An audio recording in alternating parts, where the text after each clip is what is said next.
My name is Elena Marlowe, and on the eve of my 41st birthday, my life fractured in ways I still can't fully explain. For 2 decades, I lived inside the silence of classified work, the kind of work that steals not only your time but your very reflection in the mirror. My family knew little about what I did and they preferred it that way. That Saturday evening was supposed to be my triumph. At long last I was being recognized, promoted before my peers, honored for years of service that could never be spoken aloud. The hall glittered with uniforms and polished metals, with champagne that bubbled like a promise of permanence. My mother had flown in from Wyoming, wearing her old pearls for the first time since my father's funeral. My estranged aunt, who rarely left her lakeside cabin, had made the trip too. And at the back of the room stood my brother, Daniel Marlowe, his expression carved from stone. He was an investigator with the Internal Defense Bureau, cold, relentless, loyal only to the rules written in ink. When he smiled at me, I should have recognized the danger. Daniel rarely smiled unless something had already been decided. I stepped forward to accept the insignia box that symbolized a lifetime of sacrifice. Then the air changed. He walked to the stage uninvited. His voice did not rise, but it carried through the hall like a blade. "Stop this ceremony. She's a fraud." Gasps rippled across the room. A glass fell and shattered near the buffet. Someone whispered, "Is he serious?" And then Daniel held up a leather badge, cold metal glinting under the chandeliers. His words froze every breath in the hall. "Elena Marlowe, you are under arrest." I didn't resist. Not when the cuffs closed around my wrists, not when my mother screamed my name, not even when the admiral in the third row rose halfway from his chair only to sit back down again. Daniel thrived in silence, in moments when disbelief smothered logic. He produced a thick envelope and shook it for the audience to see. "This woman's name is not Elena Marlowe," he declared. "She is Elena Price. Every credential she's used, every clearance, every operation, built on falsified records and phantom directives." The room swelled with murmurs. My aunt clutched her chest. A colonel demanded clarity. But Daniel had orchestrated it too perfectly. He knew timing was the weapon. Strike when doubt is ripest, when witnesses are too paralyzed to question. Then the double doors groaned open. The crowd fell to whispers as a man entered, his presence impossible to ignore. No uniform. No medals. Just a charcoal suit and the kind of gaze that silences rooms. His hair was steel gray, his walk deliberate, his limp unassisted by any cane. Daniel's hand faltered. The man approached us and stopped inches away. He looked at my brother, then at the cuffs biting my wrist. His voice was low, but it crashed through the hall like thunder. "Get your hands off my wife." The silence that followed was a kind of violence. Daniel blinked in disbelief. "Your wife?" he stammered. The man nodded once. "I am Admiral Richard Hale, retired commander of the Atlantic Fleet. This woman is exactly who she says she is, and she's done more for this nation than you could ever comprehend." Daniel's confidence faltered for the first time I had ever seen. His knuckles tightened around the cuffs, but Admiral Hale calmly reached forward, unclipped them and handed them back without so much as a glance. "If you ever touch her again," Richard said, "your badge will not shield you from the storm that follows." The audience sat in stunned paralysis. My aunt looked at me as though seeing me for the first time. My cousin pulled her child close, shielding tiny ears from words that bent the air itself.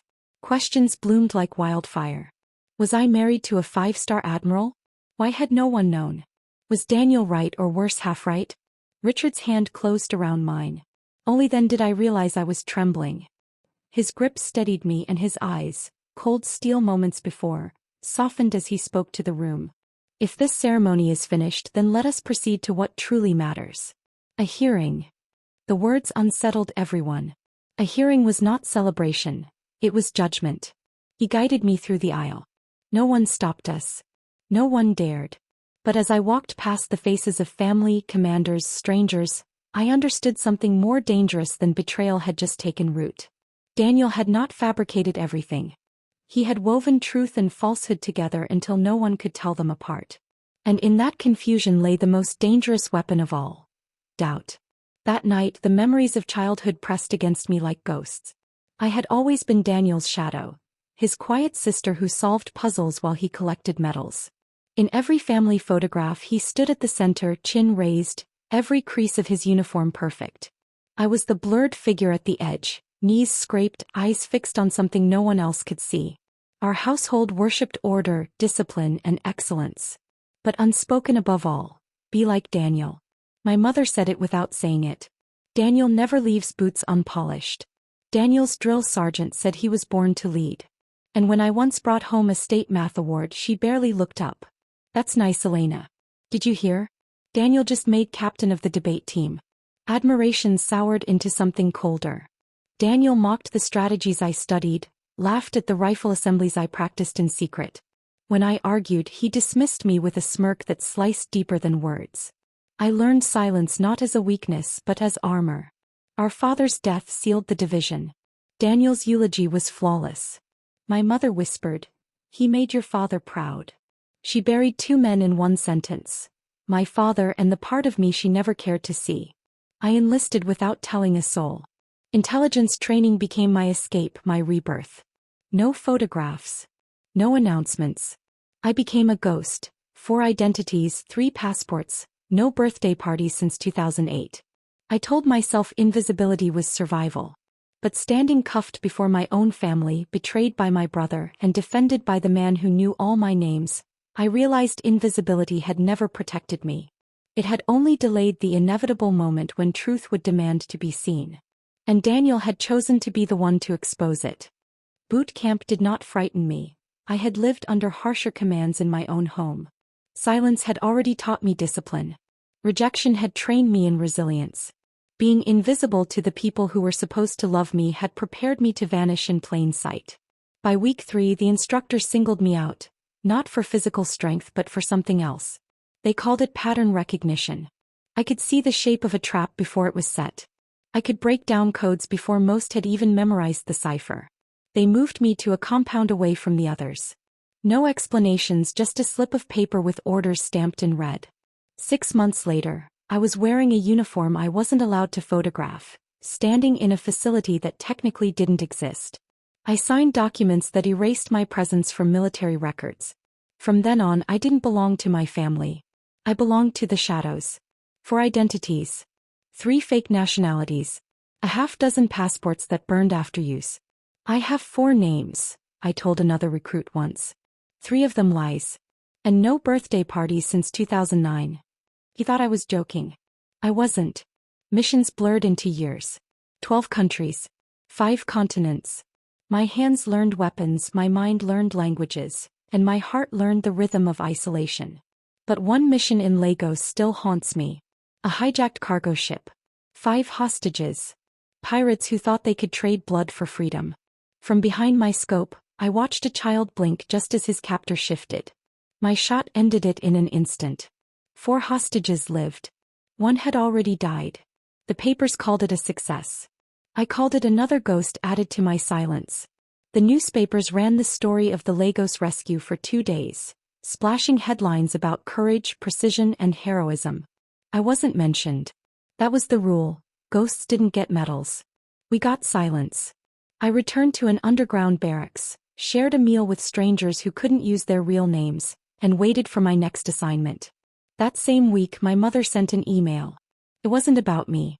It was about a neighbor's wedding and whether I would be home for Thanksgiving. No mention of the mission. No recognition that her daughter had stared death in the eye and pulled 4 lives back from the edge. To her, I had simply been absent again. That was when I stopped waiting to be remembered. Instead, I leaned into the shadows. I stopped looking for family and bloodlines and started finding it in code names whispered over encrypted channels.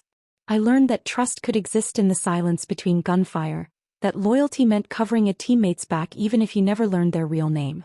By then, loneliness wasn't my fear, it was my skill. To be invisible to those who claimed they loved me was harder than disappearing in enemy territory. I mastered both. So when people ask me now if I ever felt lonely, I tell them the truth. Loneliness is easy. What takes practice is becoming invisible to the very people who raised you. And when you master that, you're unstoppable. That was the Elena Marlowe they were trying to put on trial. A woman trained to vanish. A woman they thought they could drag into the light without consequence. But they didn't understand. Silence wasn't my weakness. It was my weapon. The night before the ceremony, I drove to my mother's house. The porch light flickered like it had when I was a teenager. Inside, the table was set for 8, silverware polished, napkins folded, as if this dinner could stitch together years of distance. My mother greeted me like I'd only been gone a day. One-armed hug, cinnamon on her breath, eyes searching for someone I never was. My brother stood by the window scrolling his phone, pretending not to notice. My aunt commented on my bare hand, still no ring. My mother followed with her usual reminder. You're not getting any younger, Elena. Dinner was mechanical. Roast, potatoes, and green beans served with questions sharp enough to cut. Where do you live now? What exactly do you do? Still no children? I gave vague answers, the kind that fed curiosity without giving away truth. I had learned long ago that the more details you gave to people who didn't believe in you, the more ammunition you handed them. The only warmth that night came from the golden retriever that curled against my feet. Old, deaf and slow, but somehow more intuitive than anyone else in the room. At one point Daniel slipped out to the garage. When he returned, his collar was damp, his eyes sharp with something restrained. He smiled thinly. Still working overseas? He asked. Here and there, I said. He leaned closer, voice quiet. Funny how you're never in one place long enough to be on record. I met his eyes. Some people live on record. Others live in service. His smile did not reach his eyes. And in that moment I knew he was planning something.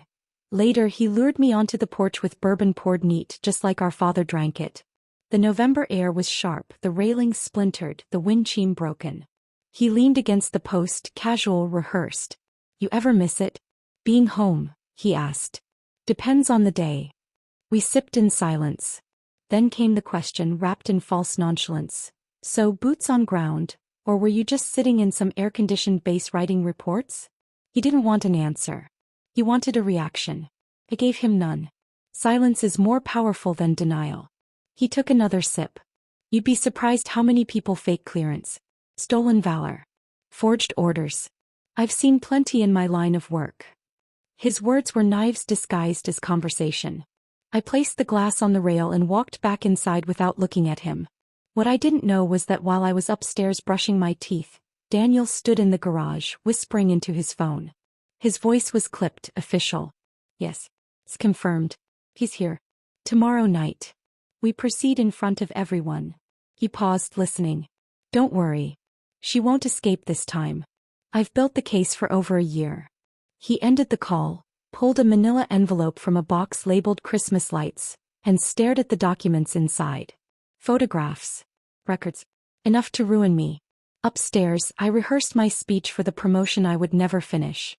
Because Daniel wasn't just my brother anymore. He was my accuser. And I was already on trial.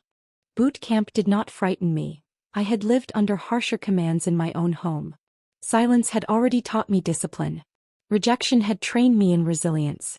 Being invisible to the people who were supposed to love me had prepared me to vanish in plain sight. By week 3, the instructor singled me out, not for physical strength but for something else. They called it pattern recognition. I could see the shape of a trap before it was set. I could break down codes before most had even memorized the cipher. They moved me to a compound away from the others. No explanations, just a slip of paper with orders stamped in red. 6 months later, I was wearing a uniform I wasn't allowed to photograph, standing in a facility that technically didn't exist. I signed documents that erased my presence from military records. From then on, I didn't belong to my family. I belonged to the shadows. 4 identities. 3 fake nationalities. A half-dozen passports that burned after use. I have 4 names, I told another recruit once. 3 of them lies. And no birthday parties since 2009. He thought I was joking. I wasn't. Missions blurred into years. 12 countries. 5 continents. My hands learned weapons, my mind learned languages, and my heart learned the rhythm of isolation. But one mission in Lagos still haunts me. A hijacked cargo ship. 5 hostages. Pirates who thought they could trade blood for freedom. From behind my scope, I watched a child blink just as his captor shifted. My shot ended it in an instant. 4 hostages lived. 1 had already died. The papers called it a success. I called it another ghost added to my silence.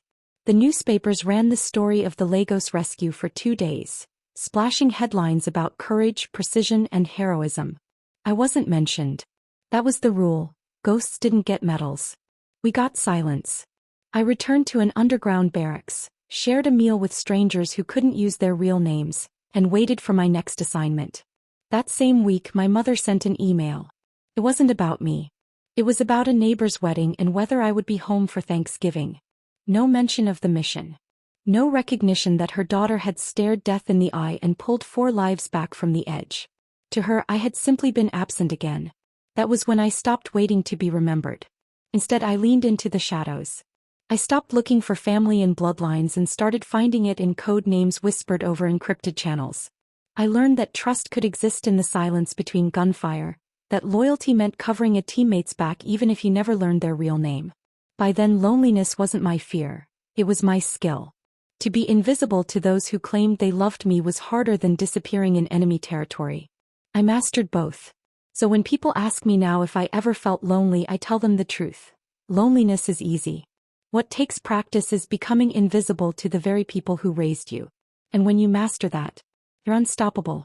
That was the Elena Marlowe they were trying to put on trial. A woman trained to vanish. A woman they thought they could drag into the light without consequence. But they didn't understand. Silence wasn't my weakness. It was my weapon. The night before the ceremony, I drove to my mother's house. The porch light flickered like it had when I was a teenager. Inside, the table was set for 8, silverware polished, napkins folded, as if this dinner could stitch together years of distance. My mother greeted me like I'd only been gone a day.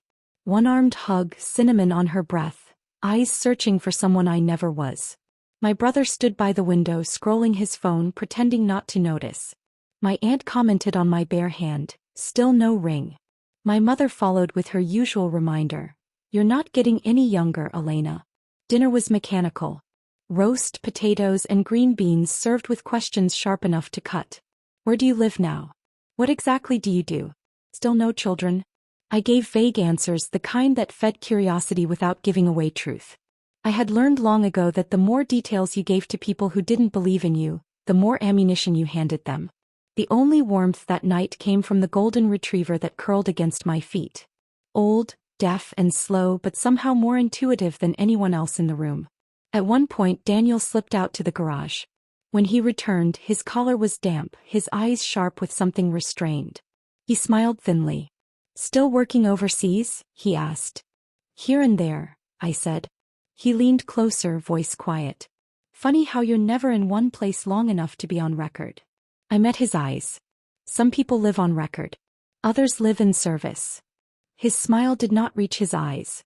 And in that moment I knew he was planning something. Later he lured me onto the porch with bourbon poured neat, just like our father drank it. The November air was sharp, the railings splintered, the wind chime broken. He leaned against the post, casual, rehearsed. You ever miss it? Being home, he asked. Depends on the day. We sipped in silence. Then came the question, wrapped in false nonchalance. So, boots on ground, or were you just sitting in some air-conditioned base writing reports? He didn't want an answer. He wanted a reaction. I gave him none. Silence is more powerful than denial. He took another sip. You'd be surprised how many people fake clearance. Stolen valor. Forged orders. I've seen plenty in my line of work. His words were knives disguised as conversation. I placed the glass on the rail and walked back inside without looking at him. What I didn't know was that while I was upstairs brushing my teeth, Daniel stood in the garage, whispering into his phone. His voice was clipped, official. Yes, it's confirmed. He's here. Tomorrow night. We proceed in front of everyone. He paused, listening. Don't worry. She won't escape this time. I've built the case for over a year. He ended the call, pulled a manila envelope from a box labeled Christmas lights, and stared at the documents inside. Photographs. Records. Enough to ruin me. Upstairs, I rehearsed my speech for the promotion I would never finish. Because Daniel wasn't just my brother anymore. He was my accuser. And I was already on trial. The city slid past the windshield in winter gray sheets, streetlights stuttering over Richard's knuckles on the wheel. He hadn't spoken since we left the hall.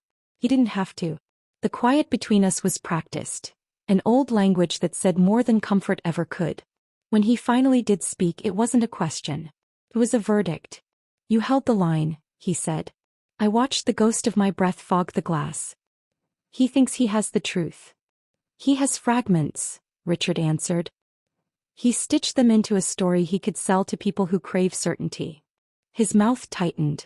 I read what he pulled. The clips. The logs. He didn't even recognize what he was holding. He wandered through a graveyard, proud of how steady his steps sounded. The words found bone. Because in those redacted pages were 3 names that never made it to any speech or memorial. 3 faces buried under the weight of a misrouted packet and a bad assumption months earlier. The packet moved through an unverified test channel, a shortcut Daniel insisted was temporary, to save time. I signed off. I told myself I would clean it up later. Later is the oldest lie in our trade. If I speak, I said, voice earthen, I exhume them. Headlines without honor. Families with questions and no graves to visit. And if you don't? Richard asked. Then I am exactly what he called me, a fraud. The woman who rose on forged shadows. My mother will believe it. The room will remember it. I can carry that. He glanced at me, one hand steady at 12 o'clock, the other resting on the gearshift like a man bracing for tide. You don't owe him protection. It isn't about him, I said. It's about the ones who trusted me to keep their names buried, even when the soil is shame. We idled at a red light. The city held its breath. Richard found my hand, a touch that said present, not rescue. Then we stay quiet, he said, but not still. Silence can be surrender. Tonight it became strategy. There is a name I never speak. Not aloud, not in prayer, not even in the careful archives of my own mind. It belongs to a child I didn't see until after the dust settled. That mission was meant to be surgical. 3 minutes in for hostiles neutralized, then a clean extraction of an encrypted terminal. The target sat in a cluster of tin roof huts along the Sahel corridor, inland from the trade routes where traffickers buy and sell hunger by the kilogram. I was offshore in a dim room that smelled of coolant and coffee. My work: direct a circling drone, decrypt in real time, coordinate with a ground element cutting a path between heat signatures and superstition. Satellite confirmed 4 adult profiles. The feed looped twice. I gave the green light. 2 shots. One in the sky, one on the earth, punched holes through certainty. The terminal died in a blossom of pixels. The drive surface came up intact. And then came a sound I have only heard once. A scream that didn't travel through comms but through the secondary cam, delayed. A small shape pulled free from corrugated metal, insulated from detection, crawling into the space where a wall had been. 7 years old perhaps. Maybe 6. As if numbers soften impact. We didn't put that into the report. Reports don't carry ghosts. They carry signatures and success metrics and the quiet promotion of a woman who never attends ceremonies.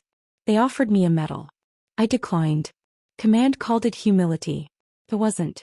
It was arithmetic. You don't hang honors on a scale that's already broken. After that, I asked to be moved deeper. No kill authority. No triggers. I designed operations, argued with probabilities, wrote doctrines that removed human breath from the kill chain wherever possible. I stopped offering my family dates and details. I stopped offering myself absolution. So when Daniel said fraud, I tasted the metallic tang of something uglier, incompleteness. He wasn't entirely wrong. He just didn't know the part that mattered. And if I told him, he would turn it into evidence, not penance. You learn with time that some truths are truer when carried and never shown. The tribunal didn't echo like courtrooms in films. Carpets devour drama. The room was plain. Flag, seal, a row of officers with faces practiced into stone. Rear Admiral Sloan presided. Daniel took his chair 3 seats away, uniform immaculate, jaw clenched like he might break it in his sleep. He tried to look righteous. Righteousness never sweats, he did. Commander Marlowe, Admiral Sloan began, eyes on me, not him. You have the right to remain silent. Are you here to testify or observe? Neither, I said, standing. I'm here to clarify. Took 12 pages to shift the gravity of that room. Not a phone book of accusations, just evidence with teeth. Metadata from a forward base we called Serapis Gate traced an encrypted satellite relay back to a civilian router in District 3. The router belonged to Daniel. Months earlier he'd permitted a freelance contractor to cache test data for a logistics company. The company had a paper trail leading to Levant Gate LC, a shell so thin you could see the hands behind it. 2 weeks after that test, an ambush cracked open a low ridge outside Al-Hazar. 3 of ours, Lieutenant Jonah Keats, PO2 Emery Vidal, Corporal Reese Tan, died on the wrong side of a compromised codebook. I carried that weight for 18 months and called it necessary silence. Maybe it was cowardice dressed as discipline. Tonight it became evidence. Daniel shot to his feet. Objection. This isn't a courtroom, Sloane said, unblinking. Sit down. Why now? He asked me later, voice dipped in scorn. Because my silence no longer protects anyone, I said. And because you weaponized my record to protect yourself. They deliberated next door, not long enough for anyone to pretend the answer surprised them. The verdict arrived like winter rain, cold, unsurprised, unmerciful. Daniel Marlowe, relieved of assignment, classified access revoked, suspended without pay pending dishonorable discharge proceedings. He stared at the table as if it had betrayed him. When I reached the door, he whispered, "You could have kept quiet." "I did," I said, not turning. "For 18 months. This is revenge," he hissed. "No," I said. "This is recoil. And recoil always returns to the hand that fired first." The letter sat on my desk like a swallowed apology fighting to rise again. Cream stock, clean serif, my careful signature at the bottom. A request for leniency, to preserve a portion of Daniel's pension for the sake of the woman who raised us both to love neat lawns and clean shoes and the appearance of goodness. Richard picked it up, turned it once, set it back down. "Are you sure?" I wasn't sure of anything except consequence. Leniency means believing the line can blur without bleeding into everything else. I thought of the 3 names that had no graves. I thought of a girl beneath a tin roof in the Sahel whose name I would never learn.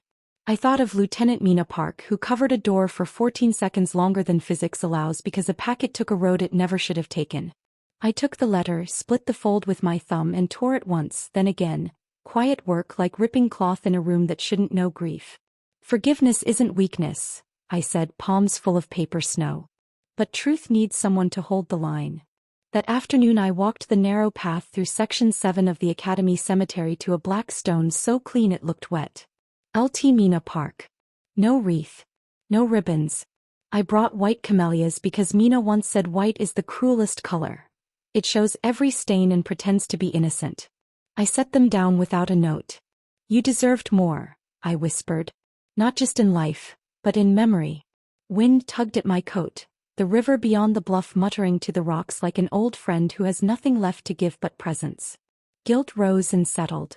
Not absolution, balance. For too long I had tried to protect the one who needed consequence more than defense. When I turned to go, I didn't look back. The dead don't need witness, they need guardians. I'd failed once. I would not again.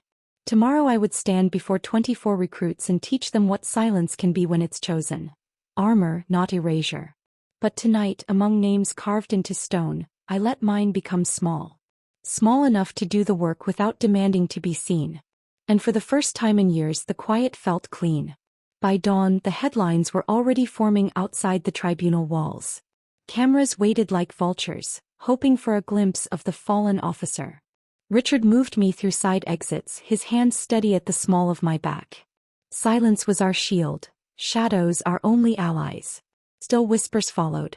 They always do.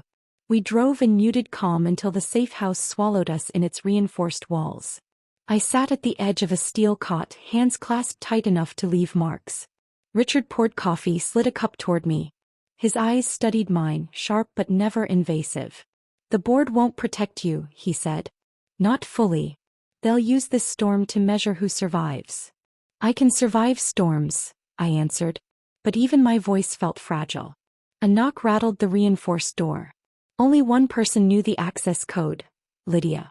My cousin slipped in, cheeks flushed from the cold, clutching a folder to her chest. "I found this," she whispered, setting it down. Inside were copies of surveillance stills. Some of them were from missions I'd never even told Richard about. Daniel hadn't acted alone. Someone else had been feeding him, constructing the story with surgical precision. "Where?" Richard asked. She hesitated. "His garage. In a box marked Christmas lights. But there were duplicates, burn drives. He wasn't building this alone. The room contracted around us. If Daniel wasn't the architect, then he was the pawn. My breath caught. Which meant the case wasn't over. It was just beginning. The discovery of duplicates turned the narrative into something uglier than family betrayal. Richard called in a contact from Counterintel, a woman with ice-water calm and a voice that never rose. She flipped through Lydia's folder with clinical detachment. "These images weren't sourced from your brother's access alone," she said. "This is a composite. Whoever helped him had deeper clearance, and a reason to weaponize your silence." Lydia's hands trembled as she held her mug. "So, someone wanted him to accuse you? Or use him to expose gaps?" Richard muttered. His jaw flexed, the old scar at his temple whitening. They needed a face the family and Navy would trust. Daniel was convenient. My chest tightened. For months, I'd dismissed the flickers of paranoia as exhaustion. But now the pattern clicked into place. Whoever orchestrated this knew how shadows worked. They understood my discipline wasn't speaking, that silence could be twisted into guilt. The counterintel officer slid a photograph across the table. Grainy, captured in a foreign marketplace. My face angled toward a figure half-shrouded. The same photo Daniel had projected in the banquet hall, but this one was raw, unaltered. The blurred man at my side wasn't a stranger. He was an embedded asset, one whose identity was supposed to be erased forever. His death hadn't been listed in the records because no record was meant to exist. And yet here he was repurposed. The implication rattled my bones. Someone inside the system had resurrected ghosts I was sworn to bury. "Find out who pulled this," Richard said, his voice low thunder. The officer nodded. "But you need to understand something. If they're willing to exhume shadows, then this isn't about exposure." Her eyes locked on mine. "It's about erasure." Sleep became a stranger. Every creak of the safe house sounded like boots on concrete. Every hum of the heater became a coded transmission I couldn't decipher. Lydia tried to pretend she wasn't afraid, but I caught her staring at the locked door too often, as if waiting for it to give way. Richard mapped possible leaks across a wall of pinned photographs and red strings, his movements precise, methodical. He'd been retired for years, but old instincts surfaced like scars, unfaded, unforgotten. "They won't stop," he said finally. "Whoever this is, they don't want your name tarnished. They want it erased from the ledger entirely. Not disgraced. Obliterated." The thought chilled me deeper than any winter storm. Disgrace I could endure. Silence I could weaponize. But erasure, being written out of history, missions scrubbed, sacrifices rewritten, was a death of another kind. The folder Lydia found became our anchor. Every photograph, every altered log, every clipped recording was traced to a data hub 3 levels higher than Daniel ever had clearance for. Which meant someone powerful had lifted him up only to watch him fall. That night, as snow clawed at the safe house windows, I dreamed of the tribunal again. Except this time when I opened the folder, the names inside weren't operatives. They were family. My mother. My aunt. Lydia. All redacted, erased like they had never existed. I woke to Richard's hand on my shoulder, steadying me. His voice was a whisper. "They'll move soon. They've already tested you. Next comes the strike." And I knew with marrow-deep certainty, this wasn't just about my survival anymore. If I didn't fight back, the silence would consume everyone tied to me. The strike came sooner than expected.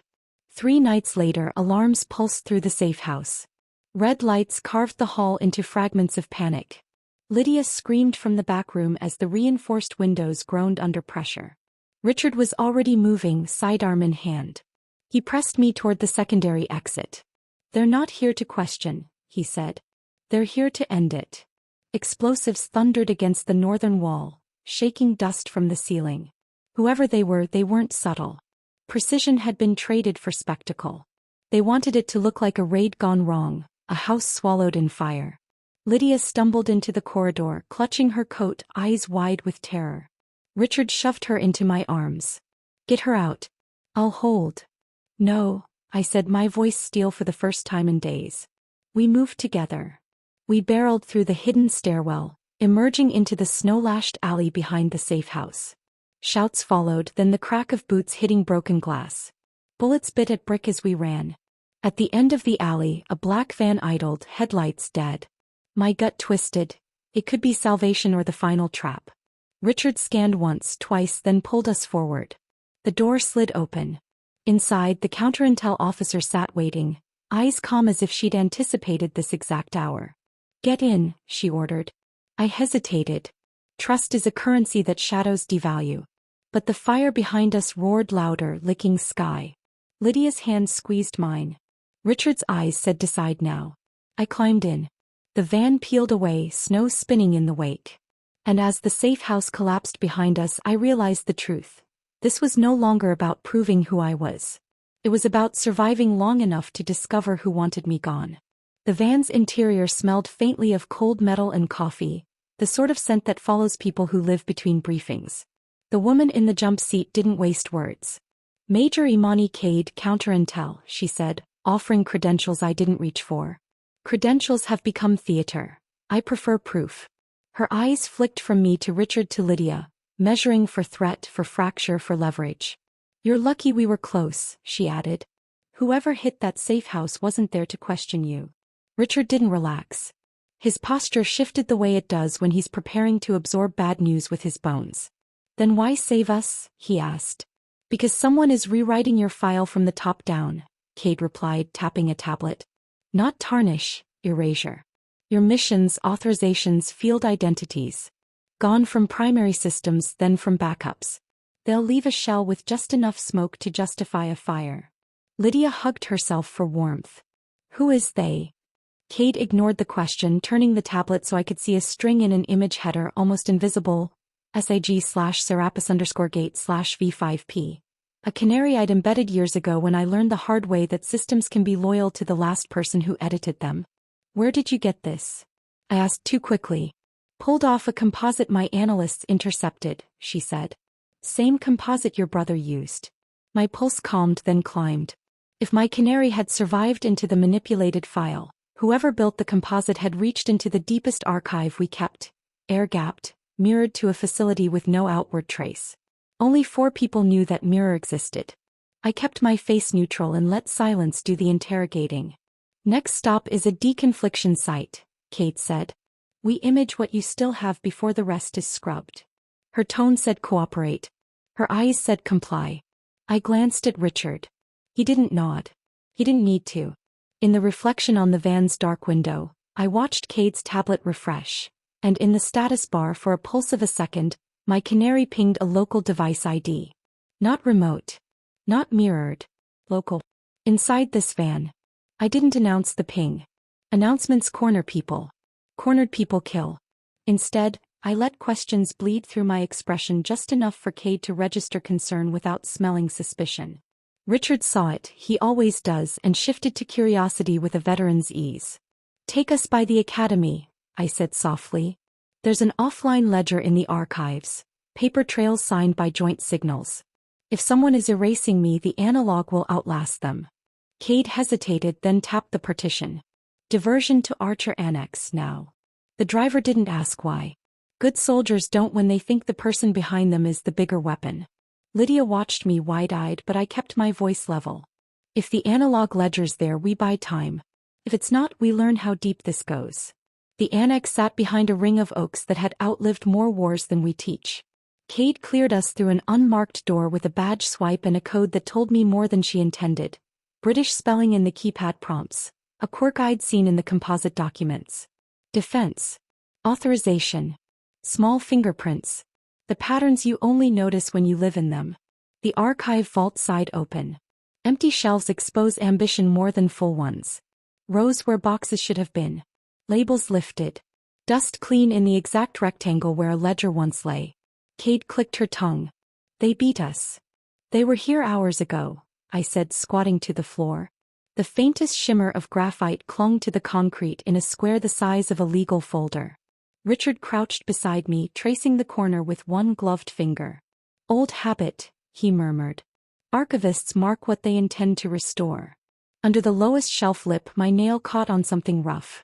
I peeled back a sliver of tape, uncovering a microetch I hadn't seen since training. Belace. A field mark we used for fallback caches. Black laces. My cadet had asked about mine. I told her the truth. Black laces for the ones you couldn't save. I stood. It's not here, I said to Cade, because it was never meant to be here when things went wrong. Then where? She asked. I looked at Richard. He already knew. The cemetery, we said together. A new silence fell, one that sounded like footsteps gathering just beyond the door. Night pressed flat against the cemetery, muffling the river's steel-gray churn. Section 7 slept the way soldiers do, alert even at rest. We moved without flashlights, counting paces from a bench that had held my weight on days when names felt heavier than stone. LT Mina Park watched from her block of polished dark, not accusing, bearing. The cash code would never sit in a headstone.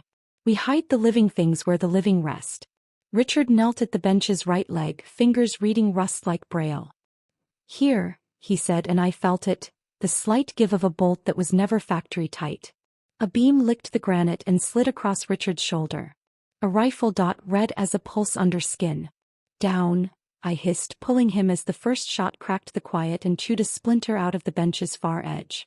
Lydia flattened behind Mina's stone, silent, brave in the way of those who have not yet learned how fear rewrites your joints. I rolled left, thumbed my phone and tossed it toward the fountain. It skittered, lit, and became a target. 3 shots stitched the concrete where a person's chest would be. Range, 110 yards, wind left to right. Shooter height, elevated, tree or mausoleum roof. The rhythm between shots was textbook. The pause between breath and trigger, too clean. Not amateurs. Not freelancers. 2 shooters, Richard murmured. Crossing lanes. I popped the bench leg, felt the cavity lid give and reached into a space colder than the night around it. My fingers found paper, thick, waxed, then plastic, then something hard and small that rang like a coin against the bolt. We slid the cash into my coat as rounds sparked stone and then we ran. We tumbled behind an angel chipped at one wing. Lydia took the wheel of a maintenance cart we hadn't asked permission to borrow. Richard braced himself, favoring his right side now, grazed, bleeding, still moving. I tore the wax. Inside, an analog ledger, tight handwriting that married dates to code words, and 3 nickel-sized tokens stamped with a tiny star and a misprint. Defense. British spelling. The same habit in the composite, in the keypad, in the warrants. A signature hiding in plain grammar. We burst through the cemetery gate and into a road washed white by frost, and the same black van from earlier slid across our path, blocking exit. The side door opened. Major Imani Cade stepped out, alone, unhurried, hands visible, with the kind of calm that only comes from believing the ending is already written. Cade's breath fogged once, then vanished as if the cold had learned to respect her. You weren't supposed to find that bench, she said, voice conversational, almost tender. But I admire the craft. You always did prefer analog when the stakes went crooked. Richard shifted to block Lydia with his body. I held the ledger at my side, the coins hidden in my fist. You saved us, I said. From the safe house. From the raid. I shepherded you, she corrected. There's a difference. Wolves guide the herd, for a while. Then the path narrows. Her gaze didn't leave mine. You understand the ledger must disappear. Not because you're dangerous, Commander, but because systems are allergic to ghosts. We can't afford truths that don't fit the timeline. Lydia's voice was a small, fierce thing. You framed her with cut-and-paste lies. Cade's smile didn't reach her eyes.